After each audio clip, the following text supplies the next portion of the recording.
Yo, guys, so I think we can all agree that there are some decisions in life that are a bit bigger than others. Decisions like who you marry, what to do with your life, like what occupation you get into, or where to live. And I think sometimes people can rush into these decisions. You have people like Sally, who, when she's 22, gets married to Mark because he's handsome and he has money. And then later down the line, when she wants to pursue her dreams as a songwriter, she has a bunch of, kids and responsibilities, making that pretty difficult to do. Or you have Ben, and when Ben graduates high school, he gets into a finance major in college because it seems like a cool thing to do. There's a lot of money involved, and then he's totally miserable later on, even though he has a bunch of money. And so I think that these big decisions are the kind of thing that require a bit more time to make. And I personally, last year, got totally lost in the sauce. I did not know what to do with my life. And for me, the priority was really trying to figure out my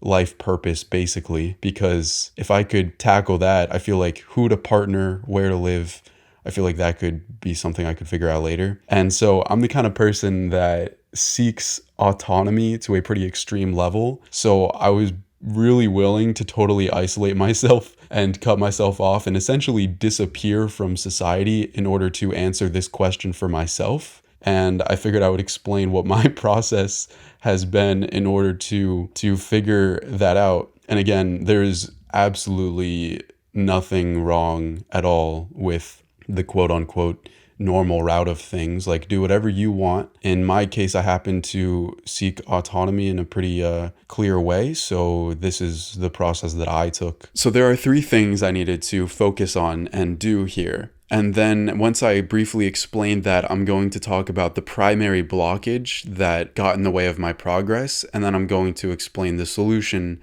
to that obstacle that allowed me to continue moving forwards. So the first thing is I'm totally clueless. I had to start learning. Like, the idea of basing my future off of what I already knew, there's not a single chance what my understandings were of how to approach life were sufficient enough. So the first thing I think that's really important is philosophy. This is crucial because this is like the world as a whole. This is about getting a moral code, seeing what is available out there, how different people from different civilizations approach life. Like, philosophy really lays a groundwork for everything. The next thing I needed to learn about were my interests. And the goal here for me was really to find work that feels like play. And people are like, no, work has to be different. Work has to suck. You have to be like sweating and in pain when you work.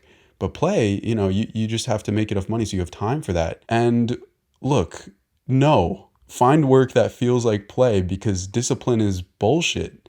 If you are enjoying the work and you love it, like Michael Jordan said, when he was asked, how'd you become the best basketball player? He was like, it's simple. I fell in love with the game.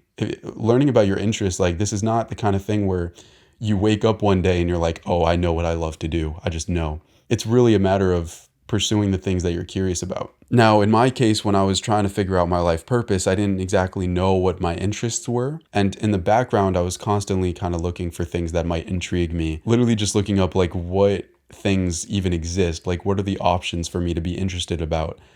This required going into the library and just looking at different sections, seeing what grabs me. For example, a few years ago, I was obsessed with Fortnite, which is super cringe, but I was interested and it gave me a lot of clarity. Like, I knew what to immerse myself into. The third thing with regards to what I needed to learn about is human relations. So we've basically talked about what I needed to learn about in order to take care of myself. And then there's philosophy, which kind of takes care of your understanding of how to approach the world as a whole. And human relations basically ties your philosophy with your interests together, because you can have a wonderful product, which is yourself, but you can't really share it with the world and get other people on board with you or share what you're good at if you don't have human relation skills. Okay, so that's the first thing, is learning. Now, the next thing is experimentation. So learning is basically consuming, and experimentation is where I would start creating. And again, since I was someone who was trying to do my own business,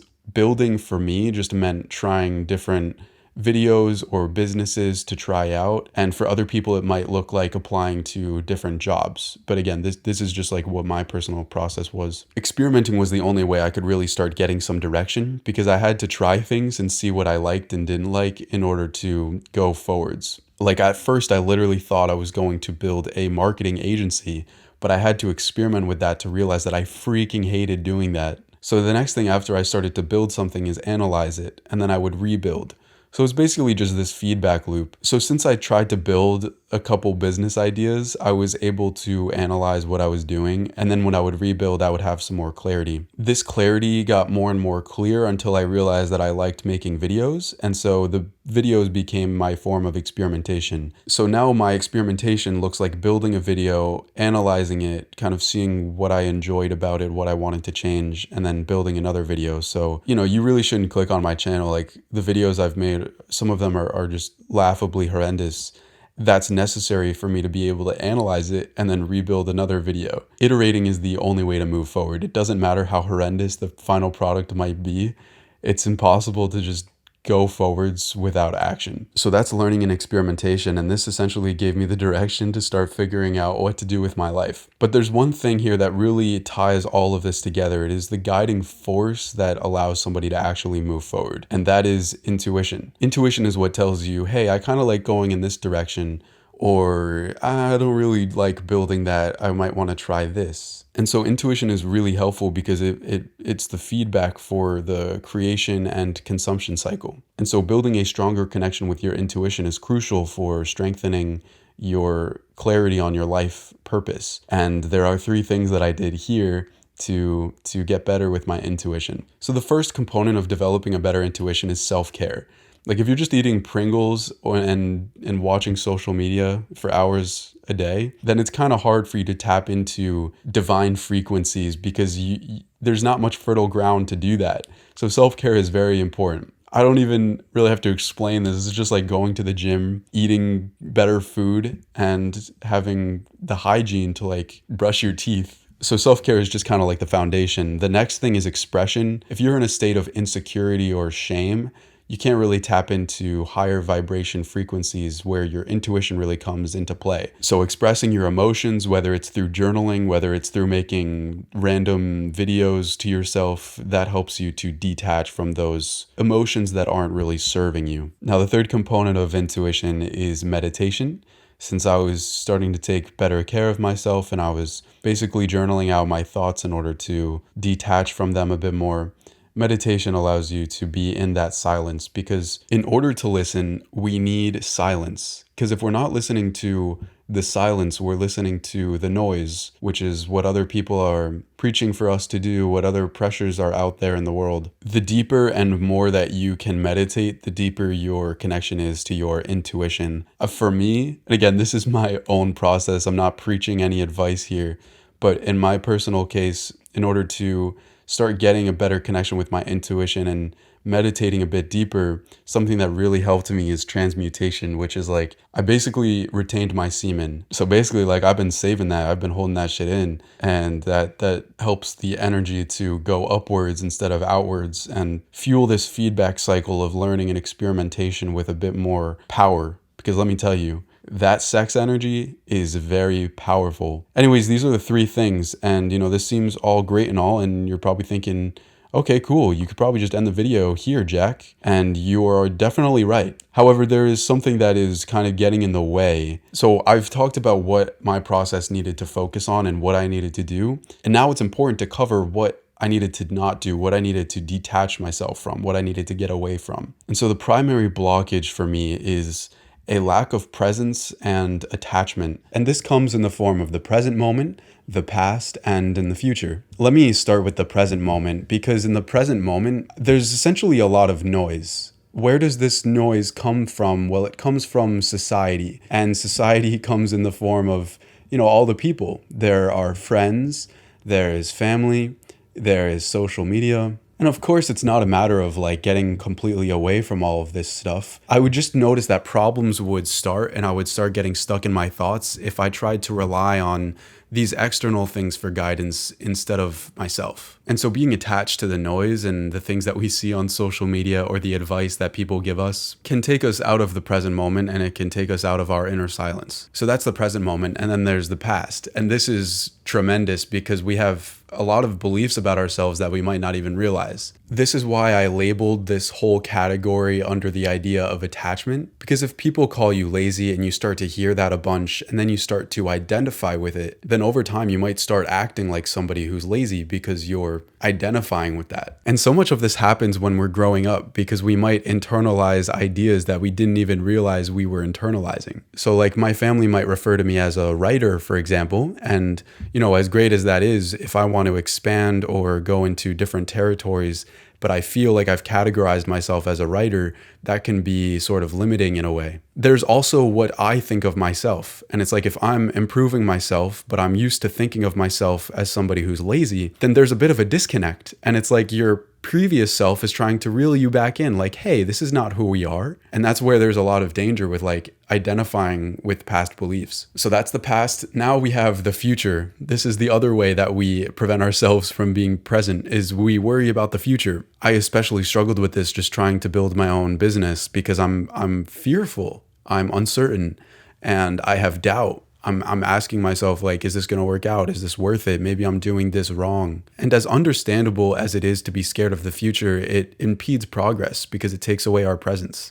So this is the primary blockage that I've been on my journey struggling with. And I know I'm really simplifying this here, but ultimately, if I'm just going to sum this up, this ultimately ensures that your life is rooted in fear. I essentially just was constantly getting reeled into this suffering cycle of thinking. And so that's why I need to talk about the primary solution. And this is not a quick fix. This is something that, requires time. But obviously, I'm not trying to like live my life in this emotional state of fear. And instead of fear, this ultimately ensures your life is rooted in love. So instead of attachment and lack of presence, the primary solution is detachment and presence. And again, I'm going to split this into 3 categories. The first one is, instead of listening to noise, is to listen to silence. Like I said, a lot of people are maybe giving us advice or saying things, but at the end of the day, like I mentioned with the intuition segment earlier, my goal is to listen to silence because that's where my truth is. Basically, imagine that in one scenario, you're on social media and someone is really preaching this business model and you're like, okay, let me try to imitate that, see how to make this business model work. There's another scenario where you're meditating in the middle of nature and an idea just comes to you, or you're in the shower and you think of a beautiful idea. In that scenario, you're present. In the other scenario, you're more attached. And the second component of detaching and being present is really abandoning identity. And in order to abandon identity, it's really a matter of self-observation. I wouldn't be able to detach from so many of my previous beliefs that aren't serving me if I was just following them without being aware of them. I essentially just need to prevent myself from being sucked into the beliefs that I am tempted to identify with. And that's just simple practice of awareness. And then this leads me to the third component of detachment and presence, which is living moment to moment. In order to live moment to moment, I like to think about this in 3 core concepts. The first is process over product. For example, a mountain climber might be climbing a very high mountain, and they might be obsessed with trying to get to the final peak, the final destination, and yet when they get there, the feeling of satisfaction only lasts for a couple moments. And so what they do instead is they occasionally glance up, and then they look back down to the step that they're taking. So they keep the end goal in mind, but they're really focused on each of the steps that they're taking. This is similar to the second point, which is about chunking. So what is chunking? Well,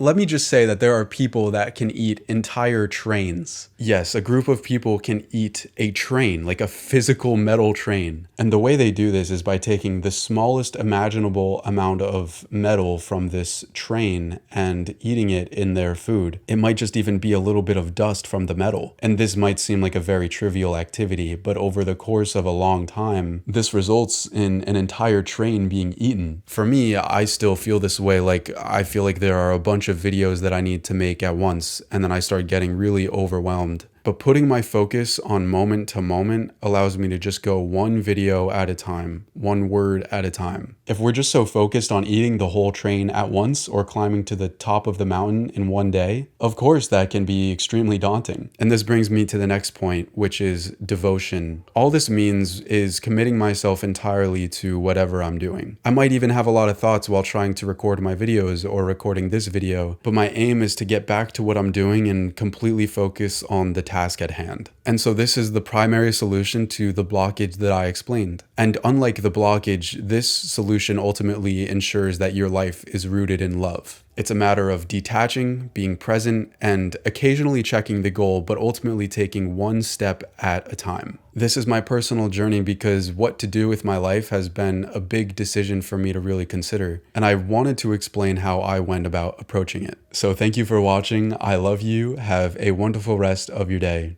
Peace out.